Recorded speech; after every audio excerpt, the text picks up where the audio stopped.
So I was setting up the stage for this to clarify between the load distribution and load equalized anchors, and it got me thinking back. I had a flashback, so to say, and it's not because of the the acid back in the 70s. It's was from when I was teaching rock climbing a long time ago, and there was this place at Lake Louise where I used to set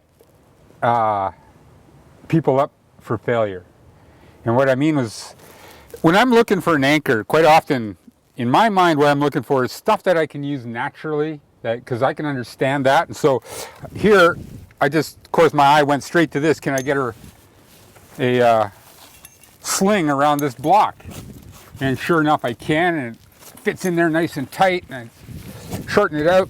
And that, builds a huge amount of confidence for the direction of load that I'm anticipating. And then, of course, I put this big-ass cam in here because I had a big-ass cam. But cams, to me, are mechanical, and so I don't understand the math behind them. I know they work, and I know they work really well. They've saved me many a time. And especially this cam placement where it's wider at the top and then eventually gets narrow. And it's a huge cam, and it has lots of distribution of force over a large area. I mean, I have super amount of confidence in that. I mean, I'd belay my grandmother up on that puppy. And then this cam also fits into a pretty nice slot.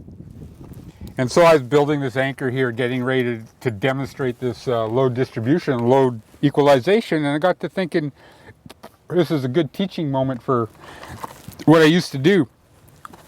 And what I did was I would get my students, as I teaching them to build anchors, and we'd go to one spot and they'd build these bomb-proof anchors, and they equalize all the gear. And then they'd go to another spot and they'd build all the, put all their cams and nuts and everything together, and they'd build a bomb-proof anchor, and I'd, salute them and yeah, so much. And then I'd bring them to a spot where I knew they couldn't build an anchor using nuts and cams. And I'd say, okay, you can use this area A to area B, so big, blah, blah, blah. And this is the gear you have, and I'd give them the big ass rack, right? You got everything in there. But I knew also that there wasn't really that much to work with, and that no matter how because I'd done this a lot, right? I take great pleasure in setting people up for failure.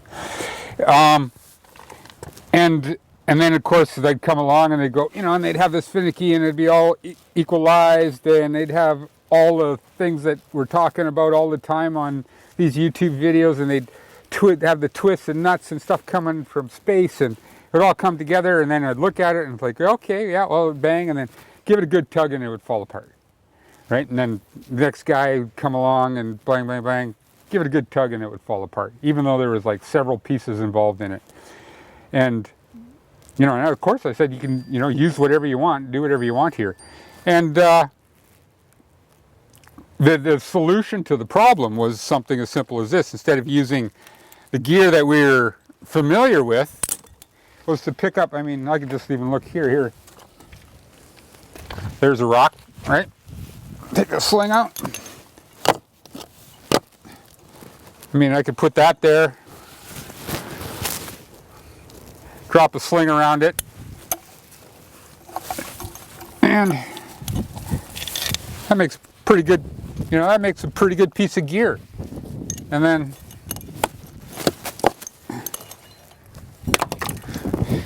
here's another one. This is even better. This is the better rock for you. See, this one's even wedged in, and it's huge. I can drop that in there, and essentially that's going nowhere. You know what? Let's use that instead of using the cam. That's beef, and that was the solution to the problem. And the point of the exercise was that don't get caught up with the all the doodads and the gears and the trinkets, because people have been climbing mountains for 100 and some years on some pretty hard routes, and they haven't had all of this stuff, and it's so. I think we kind of look at all the gears, the cams and stuff as shortcuts to safety and shortcuts, but there are no shortcuts. The shortcut is sticking to the basics, and then and going from there. And so here's the basics. I just built the most bomber-proof piece of pro that I can, and it hasn't cost me anything but a sling, and this thing comes for free. And that kind of stuff exists everywhere. I mean, I can put one in this crack, and then now I got this here sling. If I can get that out, put the sling down a little lower below that, that'll hold that in. There we go. So I thought, you know, while we were talking about anchors, I thought that was kind of a teaching moment. And let's go back now, let's start talking about load distribution and load equalization.